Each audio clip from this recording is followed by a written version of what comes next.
In this video, I will show you how you can download reels from your Instagram.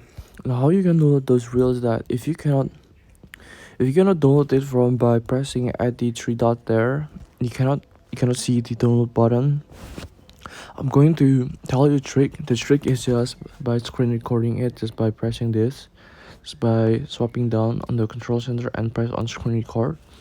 Then what you're gonna do next is this is the video that I have recorded. Then I want to click on edit. If you want to have a clean look, you can just crop this out. It's actually very simple. You can just crop this out, crop everything out like this, and then just like that, play the video, and you can tell that it's all cropped out. At least you cannot see the bar at the top of your screen. And this is how you can download reels from Instagram if it doesn't have the download button on the settings of the reels. Or you can just go to the browser and download it from the browser there. Any website will do actually, but this is how you can download reels from Instagram.